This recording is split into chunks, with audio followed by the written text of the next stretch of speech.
What's up, everybody? Soren Baker. Amir, Rahimi. And today on The Great Debaters, getting into a little Kool rap and DJ Polo. The Great Debaters, y'all.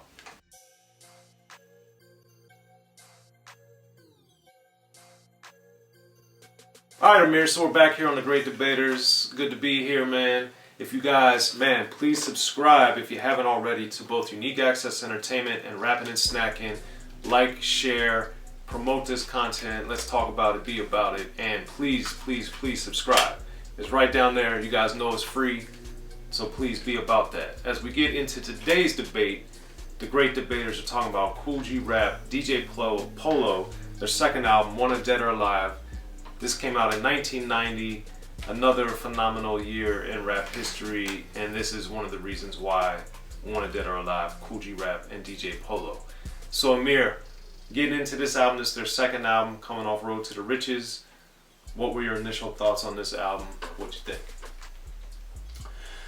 This album, I first heard Streets in New York. I saw the music video, and I really liked it, and I was like, this is the exact kind of music that I want to hear, so I picked up the album not too long after, probably Amazon or something, but I heard that one. That was actually the first album I heard from them. So I heard it before any of the other albums, any Kool rap solo, anything like that. So this, I feel like this was my intro to Kool rap, if I recall, the Streets in New York song, which is also track 1, which is also going to be my first pick. So we'll get right into it.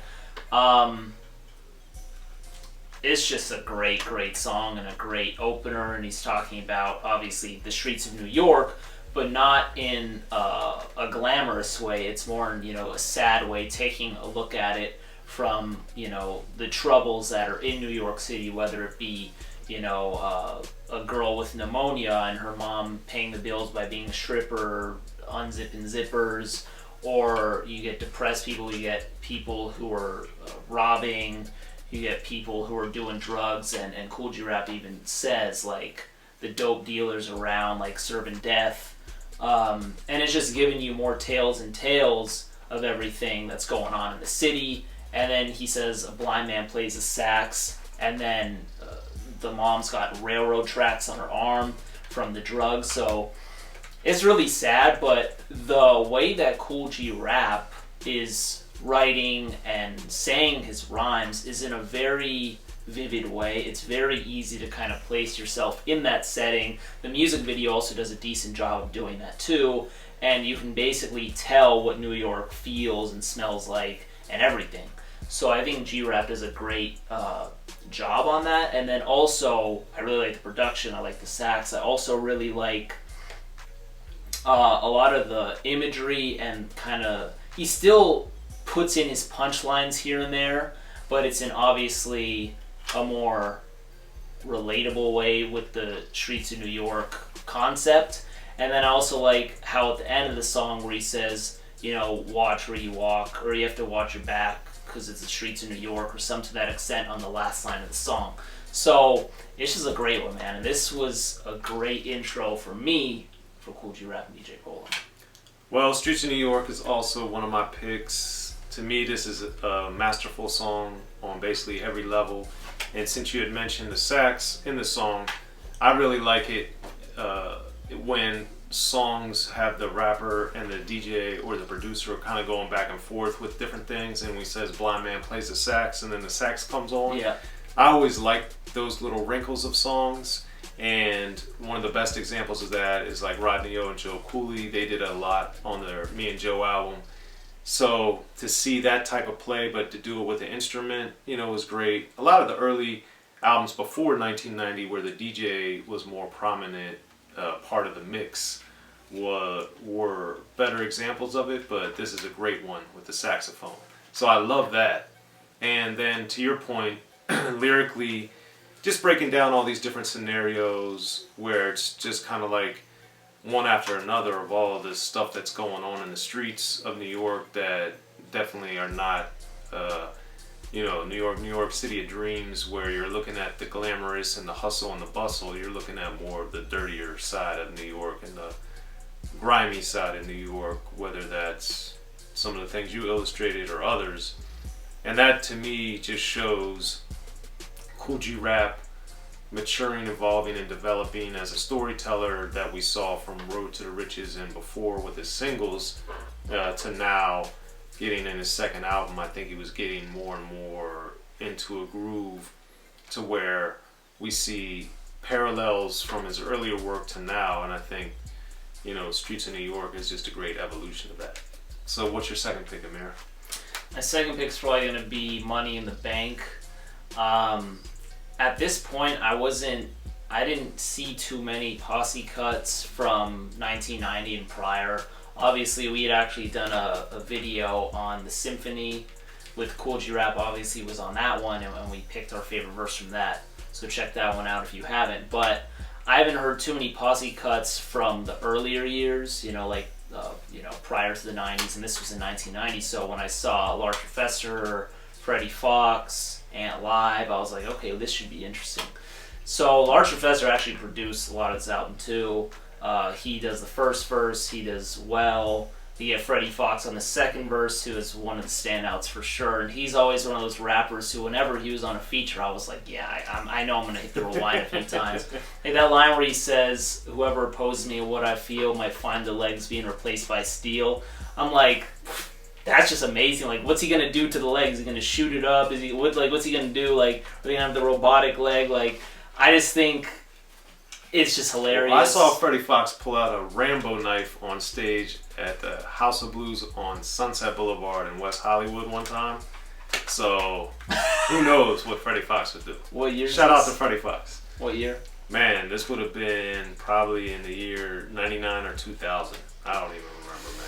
It was one of the most shocking things I've ever seen. Yeah. Well, Freddie Fox, he's one of those names that when you see him on a track list, you're going to want to play that song. He's really good.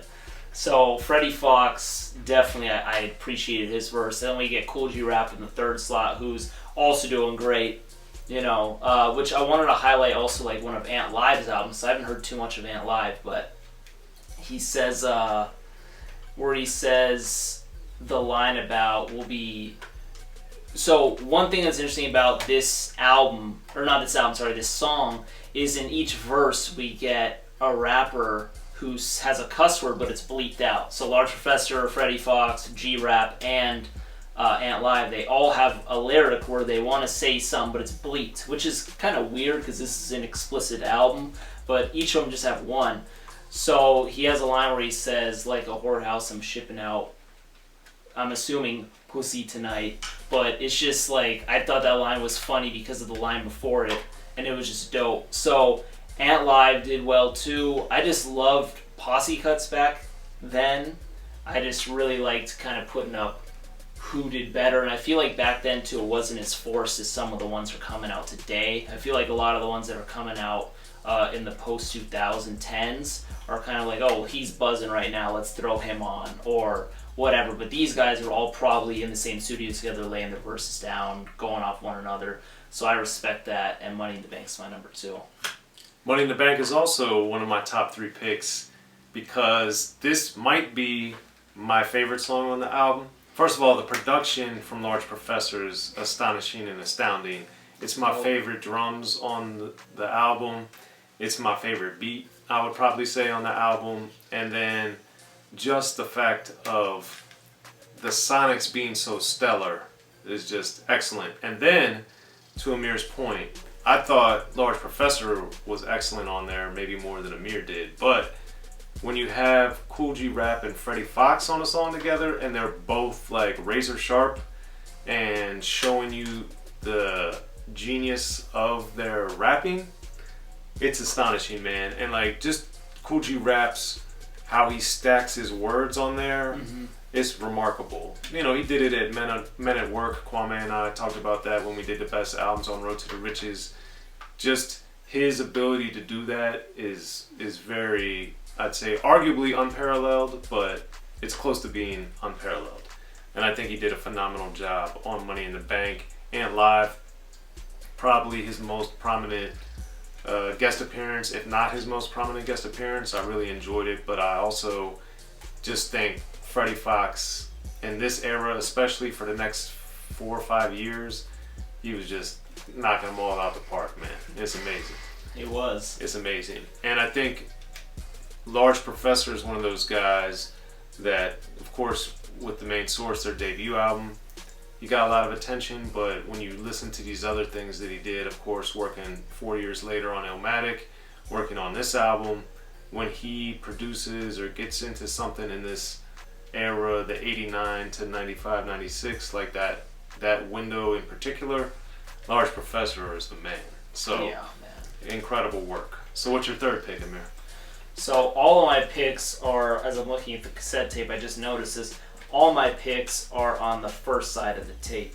And my next pick is directly after Money in the Bank. That would be Bad to the Bone.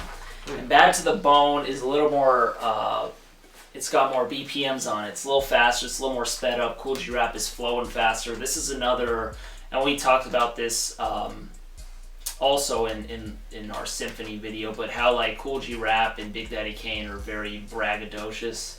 And this is another song where Kool G Rap is just flexing. He's basically, in all of his metaphors, and similes and what have you, he's basically saying why he's better than you or better than the next person or has a more advanced version of something than this person. He's just fun.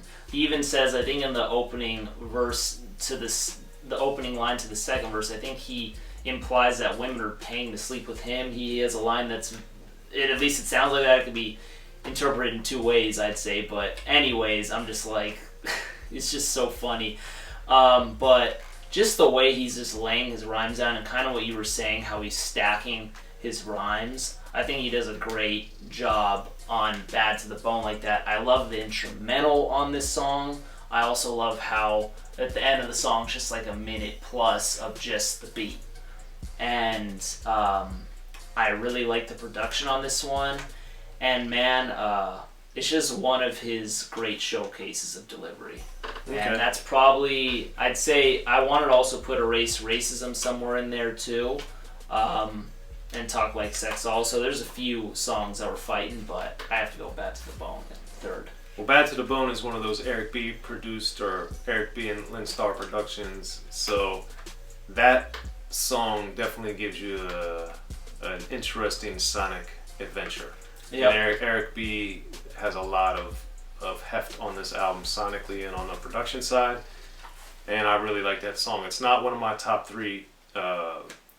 And the top three is tricky for me on this because some of the versions of this album have Rikers Island on it, some don't.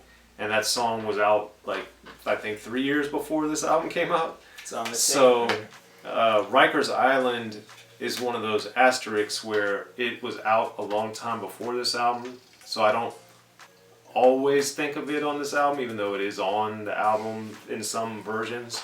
So I'm not going to say Rikers Island, even though it is one of the top three songs, but it's not on every version. So, but it should be, and it's a phenomenal song, and it's one of those early examples of Kool G Rap writing a story and putting you in a world and just doing a phenomenal job of it.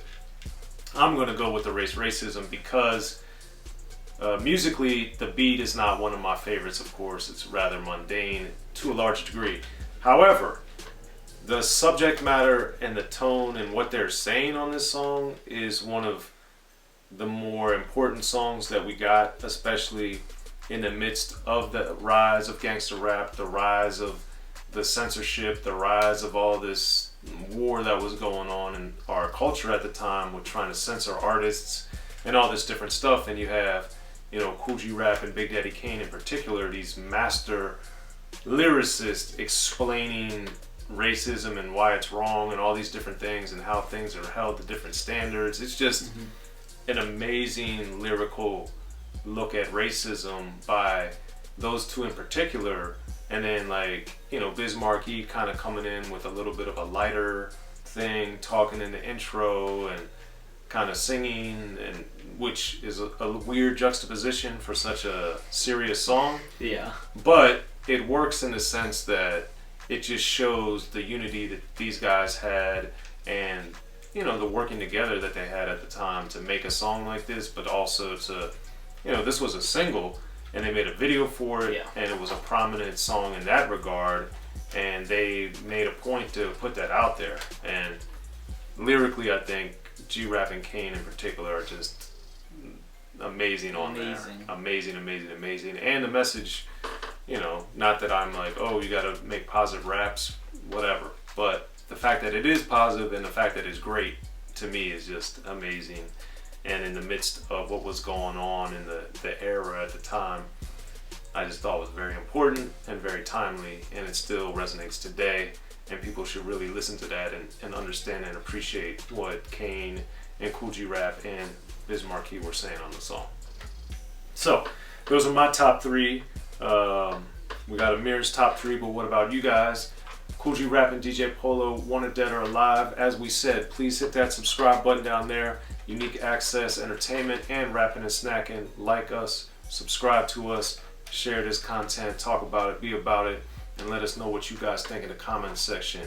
Check us out. I'm Soren Baker. Amir, Rahimi. Unique Access, Rapping and Snacking.